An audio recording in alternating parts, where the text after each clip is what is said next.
Daily Detroit is brought to you by the community. Support our work at patreon.com/dailydetroit. Joining us here at the Daily Detroit studio at Techtown is a great group of people. Of course, I am Jer Stays. To my right, old friend of the show and, well, often co-host, Norris Howard. How are you? How's it going, man? It is 313 day. The Prince of Brightmo had to return for this day. I had to be on the show, but I'm very excited that we have guests as well from one of the coolest restaurants like in the city. I'm really excited about this conversation. I think both of these people have elevated our cool level more than anyone who wears shorts in March like I do could have. Maybe you? Not quite sure about everybody else. Maybe you, Jer. Just me. So to my left, Ping Ho, welcome to Daily Detroit. Thank you. Thanks for having me. And Sarah Welch. Hello, hello. Hello. So let's get into this. Marrow turns 6 in October. There's so many things that you all are part of, whether with Backbone Hospitality and a number of things, and we'll get into a bunch of it. But Marrow, the establishment, turns 6 in October. You're expanding into different things. So restaurants are a hard business. Hospitality is a hard business. Why? Like you've decided to play things on hard mode, and I really respect it, and I love all the places. So what draws you to it? Gluttons for punishment. I think on a basic level, we like to eat and drink. When I had a business idea for Marrow and wrote the business plan, it was really about marrying the hybrid concept of a butcher shop and restaurant. So I had moved from New York City to Detroit, and I just thought, wow, there must be a lot of farms around us. And I really wanted a place to shop for local meat. And I love the classic butcher shop concept, in Spain and other countries, even in New York City, where there's some old school butcher shops. And yeah, I wrote the business plan and pretty much met Sarah Welch, a month after I wrote it. And basically, we founded it together. You brought something really, really special, and I think, really high quality as well. Like there's a real eye towards that, which I appreciate in everything.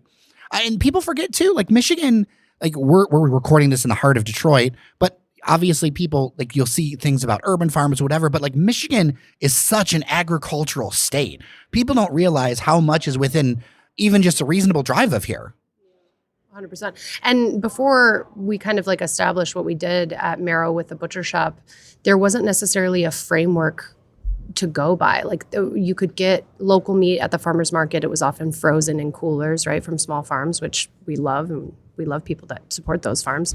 And then there was high quality meat, but it wasn't local. And you could access that here in Detroit too. But, bridging the gap between making a fresh local product was something that we had to create a framework for. And it was something that definitely had a learning curve. And we're still, I think, learning about how to grow this supply chain from something that has all the parts, but they're quite disconnected from one another. I would say the number one question when I saw we were going to be talking to you guys that I wanted to ask is why butcher shop? Why meat? Because, obviously there is this sort of cultural push, I think, to get people to actually eat less meat. So, how did that factor into the business plan and sort of the foundation of Marrow? Because it seems to be working, and it working in a time where people seem to be kind of down on meat. I think people are down on like the mystery, right? Like the man behind the curtain. I think one of the things that we have going for us is we're hyper transparent. Like we know exactly what farms we're using. We know what their practices are. We have a foot on farm policy, which means we've been to every farm that we source from. And I think we saw a deficit in the city for not just fresh local meat, but for an educational system to support educated buying of meat. We totally are about better meat less often. Like we'd rather you come to our shop and buy really high quality protein maybe once or twice a week than you go to Kroger and buy 7 different things for your meals for the week, right? And supplement with vegetables for those other meals and go to Eastern Market and buy from local vendors to do that. But if you're going to be indulging in meat, which we love, then you might as well do it the right way. And we're here to help you understand how to do that, not just with us, but with this local economy. As I get older, I've learned that same thing, to do better but less. And I think, you mentioned the city, but I think across the region and across the country, I don't think there's a wide understanding that there's like a big difference in meats, how you get it, where you get it from, all that stuff, and it matters. Right. Yeah, you mentioned, it's an agricultural state. If I lived somewhere like I'm from Singapore, I grew up in Singapore. A lot of the meat there is imported from, and you name it, Australia, New Zealand, USDA prime meats. I would eat a lot less meat if I were there. I honestly, I think here, as Sarah pointed out, being able to source local, know your farmers, support a local industry, and actually have access to quality meat that is, grown in the most sustainable way possible. It may not be, environmentally as friendly as, say, tofu, right? But if we eat it responsibly, and in quantities, but focus on quality meat and supporting a local ecosystem, I think that's a way to do that well. And although there's this cultural push, as you said, Norris, Americans are consuming more meat than ever. That's true. That is true. And, so I definitely wanted to ask that, but now I want to move forward to the future of Marrow and talk a little bit about what you guys have planned. Eastern Market. I'm very excited about this and what's coming up. Talk about a little bit of the calculus behind that, because it just seems like now I can finally go to Eastern Market and get all the things. That was the one thing I used to actually not get that much at Eastern Market, and now with Marrow there, I can. So we're really excited to be able to expand into Eastern Market. So, which I think it goes without saying, there's so much history and and legacy behind the market, right? It's one of the oldest, largest food hubs in America. And as we know, like all these, there's so many sheds, that vendors who come in, local, et cetera. And so being able to continue that legacy of, meat processing as well, when that opportunity came up, we're really excited. We were like, oh, there's a building for sale. And it used to be the old Capitol Poultry. So my business partners and I jumped on the opportunity. And over the last 2 years, we've been working on designing, getting the plans together for a facility where we can process meat, be USDA inspected, and really use it as an R&D center as well for creating new products. There will be a restaurant and event space as well. And so our vision is to really tap into the legacy, but bring it also to the next level, to create new dining-centric events, to create educational events. If you want to take a butchery class with us, you can. And we already do that at Marrow today, at Kercheval. So it will kind of be the next level up. And with a bigger space, with a bigger team, with more programming, I think we're really excited for what's to come. And yeah, we just broke ground on it last week, actually. So, and if you think about it, like we built a framework, right, for kind of getting local meat to us in the city. We want to expand that even greater, right? Because as we said, that was a deficit of having fresh local meat in the city, but it's really hard to find those things even in the suburbs. And so by kind of slowly expanding the brand, we're able to offer that to more people, but also it's controlled by the speed at which small, local, sustainable farms can grow, and that is slowly. And so, we've known that we've wanted to take it a little bit bigger. There is a benefit, a property of scale, to like getting a little bigger, but we have to keep all of these things in check as we grow. And so it is calculated and it is slow. And I think we're going to be the kind of place where you may not come in and request a specific cut, but you come in and you talk to your butcher because like they're the expert. They're going to tell you what is special about the case that we have that you can't find elsewhere. And that's an art that was frankly lost for a while. Oh, 100%. Yeah. That was something that everybody used to do. I mean, I would talk to my grandparents, whatever. They would just go to the butcher and get meat as opposed to just everything in like a, like the machined plastic zip, whatever, shrink wrap or whatever. For those who are not initiated, what are a couple of the benefits of doing your meat this way as opposed to what you would do at like the store? I think it's important to spell that out for folks because I think this education component is important. Yeah, I mean, like, I think we've seen a huge resurgence of, the butcher, the baker, like going back to artisanal production of food. I also see a lot of candlestick makers. Yeah, I know. I was going there. We do teach candle classes at Marrow. We've also seen, an increase in people demanding to know more about their products, right? And so I think with us, our pillars are education, and we really want to make sure that everyone that comes in contact with our brand knows exactly what they're getting. But people want convenience. And so I think Marrow kind of has been coasting this line of creating sausages that you're not really going to make at home, right? Or fabricating out from muscles that typically get turned into dog food, these really awesome cuts that have a ton of flavor, right? And so trust us to find the best flavor within an animal and then turn things that are less desirable into a desirable product. That's the service we provide, right? When you're spending $2 on something, like $2 on a burger, that tells you something. Oh, totally. I mean, like I love a $2 anything as much as the next person.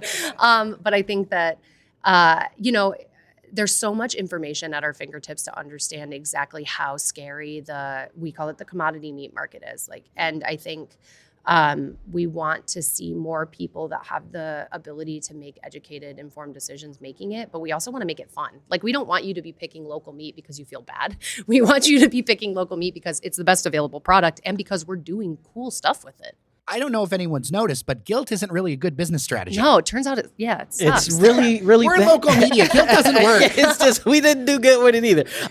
But, I definitely want to ask you guys' perspective about just sort of the Detroit restaurant and food landscape in general, because, when I go and talk to folks across the country or I go out of town, I do a lot of travel, and they ask me about Detroit. One of the main topics of conversation is food, and we're starting to become this really interesting food destination.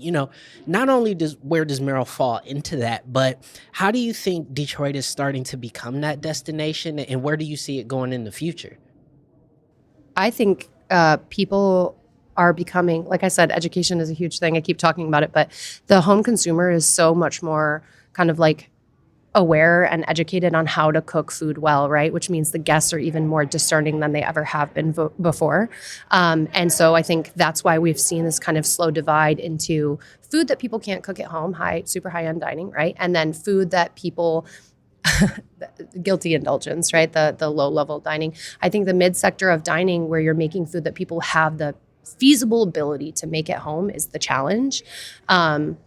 And the way that we see kind of keeping folks engaged is by providing experiences, right? We want to give you exceptional service. We want to curate it alongside beverage. And we also love the idea, especially at the new Eastern market space, of providing interactive dining experiences where you're not just learning about the products you're consuming, but you're learning from the people that are professionals in that field. I'll admit, I get upset if I'm spending $100, $150, whatever I end up spending between me or guests or whatever, and I could have done better myself. 100%. And I get frustrated by it, and I feel like I shouldn't. Yeah, I think you're also, when you're cooking at home and your rice doesn't come out right, you give yourself a lot more slack than you give somebody that's supposed to be a professional at that. So man, I kick myself when I'm not cooking my rice. You're not right, a rice man. cooker guy? You guys need to take I some. got the rice cooker, but rice sometimes, I'm not paying attention. I got the match on. It's a bad situation. Struggle. Do you have a Yeah. rice cooker? I do. Yeah. I'll give you some tips as a Chinese person. But Norris, to answer your question about Detroit, I think, I moved here in 2015 and I've seen an incredible growth, right? And I participated in that growth. I've helped to drive, new establishments, new businesses. I think to your question, why are people paying attention to Detroit? Part of it is that I think new people are moving in, right? And people love the growth story of Detroit coming back. I think one of my friends said to me, he had never been to Detroit, but he said, wow, it's cool that you're moving there because Detroit captures the imagination of the American people, right? People love a comeback story, but also Detroit was the Silicon Valley of the 20th century. So I think we've seen a lot of growth. We've seen a lot of people moving in. We've seen a lot of Detroiters starting new businesses. And there's so many entrepreneurs and small business owners here. So I think all that energy has, reflects, and we have a lot of restaurants opening up, right, constantly. And sometimes it almost feels like there are more restaurants opening than people moving in. People get mad at me for this, but I do think that Silicon Valley copied Detroit, not the other. True. You know what Detroit I mean? came first, yeah. Like a world where, an automaker is hauling their engine into the Pontchartrain bar so people can take a look at it. Like that's something that was an actual thing. It's a back city of then. innovation. For right? sure. Yeah. I wanted to ask you, because you do have that outsiders and insiders perspective. What's something that you learned moving here that maybe you didn't know when you first came? What are some differences between New York and Detroit? Subway system. Public transportation. Do we have to put mass transit into every episode of Daily Detroit? Recycling. I like to say that I would not have accomplished what I've accomplished in this short period of time in New York City. Now, I was not a business owner. I was in the music business, actually. Worked for a decade for a large record label. And moving here, I think Detroit is unique where it enables innovation or innovative thinking in the small business space, right? Relatively low barrier to entry. I think one of the things that people make the mistake of is trying to get started with no money. Yeah. And then you end up coming up short on things you really need. Yeah. And I'll give the city of Detroit credit, right? There have been a lot of programs to help fund on a small micro business level to get people started. And I think that's very unique to Detroit. I also think Detroit has a certain gambling spirit, right? To be in Detroit, you have to acknowledge that sometimes everything is not at your fingertips, and you have to look a little harder, work a little harder for what comes easy in other places. And so already people that congregate here are a little more adventurous, a little more risk-taking, a little more entrepreneurial. And I think what comes from that is younger people getting opportunities that wouldn't be offered to them in other cities, bigger cities, until they had more kind of experience and credential. And what happens there is when you give the power to the youth, right? Like ideas it's an upspring of incredible ideas. I mean, what I say to people that come here is don't come here unless you're ready to put your shoulder to the wheel. Oh, you have to work hard to succeed here. I think you also have to sometimes foundation build, like basic things that in other cities are kind of taken for granted. I mean, and that's part and parcel of living and loving it here, right? Is loving that kind of work and learning about things that becoming a professional in industries you did not sign up to be a part of. Now, Sarah, I do follow you on Instagram. And so I've seen all kinds of like adventures that you have done of various kinds. What's something that you've learned in your time working with this project? I have really been inspired by the Detroit community. I think that I was kind of like brought up in Ann Arbor, traveled a lot, continued to travel a lot. It really feels in Detroit like everybody is rooting for Detroit. And there's commonality and camaraderie in just being here. And I think a lot of times to outsiders that reads as complaints when commiseration is really just like sharing stories or sharing secrets on how to succeed here. But I have been so inspired by the people that I work with and their honestly, like the diehard nature with which they fight for this city, because sometimes you have to, like, you really do have to go to bat here for what you care about. But Detroit's a city that listens, and I do think that it's still a city that responds to, in large part, what the people are pushing for. Backbone Hospitality has got kind of three different concepts behind it: Mink, the Royce, as well as Marrow. What are things you've learned between those different things? And we were joking that Norris, you do love the Royce. I do indeed. It is actually where I've discovered my favorite brand of wine, my favorite type of wine, and also that I really prefer to just drink wine in a place and not at home because I drink too much at home. I hear you. Yes. Love it. So the Royce was my first business, and I cut my teeth on, setting up the shop and the bar program, and really just learning about wine along the way. Interestingly, that hybrid concept, retail and service, was also replicated at Marrow, right? And I think I do enjoy that model where you can actually just shop and then try it on premise, take it home. So that mixed model has carried through, but really, I've learned a lot about just small business ownership, and it's about the people. It really is. At the end of the day, it's about keeping your staff, training them, creating sustainable models to pay people in a notoriously difficult industry, right? Where our margins are thin. That debates about the tip model versus service charge versus salary. So we're constantly navigating these things and learning a lot. And I think we have landed at some pretty, good approaches, right? Where ultimately the goal is just to be able to create sustainable businesses that can thrive and that can employ people who love what they're doing, who are learning, who are growing. So there's a lot of education from, Marrow, where we teach butchery classes, the Royce has the Royce Wine School.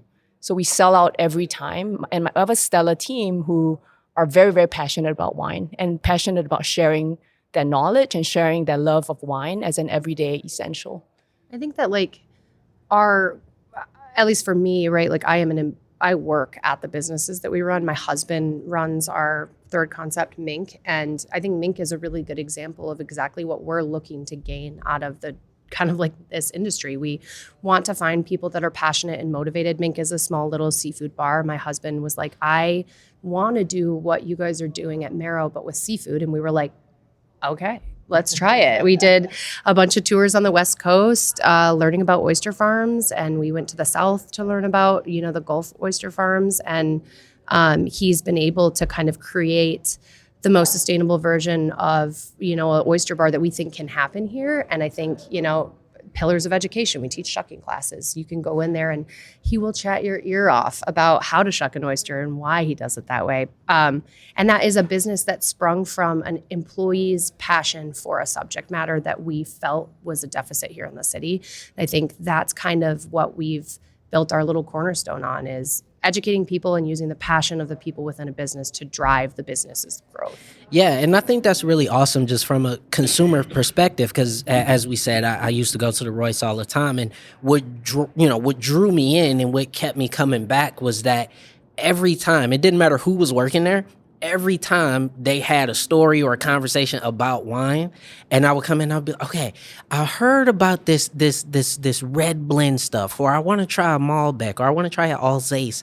And they're like, well, let me tell you about this one, and let me tell you about this. And this was actually made by this dude in Lebanon who decided to move to Argentina. And I'm like, how do you know all this? And it's just, I love when employees can be that passionate, or owners can be that passionate about any subject matter.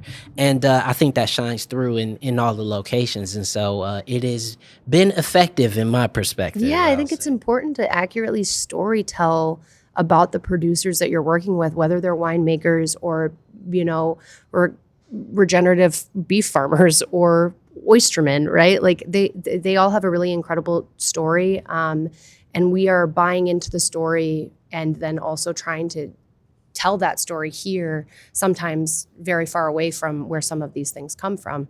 And in order to do that properly, we have to have people that are invested not just in the job, but in like the vision of what we're doing, which is we want to see all of the business that we run as jobs that people can see doing into old age, which I think is a notoriously kind of foreign concept in restaurants. Well, especially in America, and especially with hospitality, because I think the public, a lot of the public, not all of it, but I think a lot of the public goes, it's a restaurant. It's a way for now job. It's not a career. You can't be a career service person or a career whatever. At some point, you're going to, quote unquote, grow out of it. And I think that especially with the modern changes in our economy, our service industry needs to think more about being a career kind of place, because manufacturing has changed. Like, you need less people to make stuff now. Yeah. I mean, Ping definitely took a risk having me open Marrow. I think she certainly had people with far more credentials that she could have brought on board. I think what happened with us was this like synergy where I was like a glorified line cook, right? And I had the opportunity with Ping to really voice what I thought needed to change about our industry and make changes with a bigger brush, right, for my work life, and understanding that had the ability to positively impact all the people that worked for us. And I think we need more people in kind of decision-making positions like Ping, right, that are active listeners, but not just listening to the concerns of the people that work for them, actively working to change the circumstance for those people to make these kinds of jobs more tenable.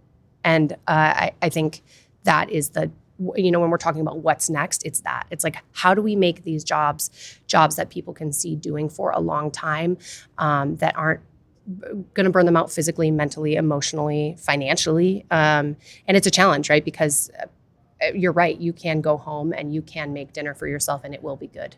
So we're competing with you. to serve you, right? Yeah. And that's hard because you can serve you for a lot cheaper. To wrap this up, what's the timeline on all this new stuff that's coming down the pipe for people? So construction at Eastern Market's going to be about a year and a half, I would say. Yeah, it's a big project. Yeah, Big 2 project. floors, 14,000 square feet. In about 3.5 months, 4 months, we are slated to open a new butcher shop and eatery called Marrow Provisions. Sarah's going to be leading the charge there in Birmingham, Michigan. So it's our first foray into the suburbs. We're excited, right, to be stepping out of Detroit too, but taking the concept that we started here, having a little outpost there. So it's a 1,400 square feet spot, not very big, and that will be open in about 3.5, 4 months. If successful, is that something you're looking at maybe duplicating or increasing? Potentially, yeah. I think we want to land at a replicable, sustainable model. And farms. It's small Michigan farms growing right properly. And I think that's where people get lost, right? Is they're trying to force the system faster than it can grow. We've seen a lot of national stories where the want of people to grow supersedes the ability of small farms to grow with them. And I think we're really focused on growing at the right rate while also expanding this access to and it's what we have, communities. We call it a short supply chain. Right. And so the challenge, and I'm sure there'll be many lessons, but our vision is to be able to maintain the short supply chain while growing. So what does that mean? To just locate hopefully more local farmers that we can work with and, source from, and then bring quality meats to our local stores and restaurants. Awesome. Ping ho, Sarah Welch, thank you so much for your time on Daily Detroit. I appreciate you. Happy 313. Thank you for having us. And with that, I am Jer Stays for Norris Howard. Thank you so much for listening to your Daily Detroit. Do not forget to drop 5 stars on your favorite podcast app. Remember that you are somebody, and we'll talk tomorrow.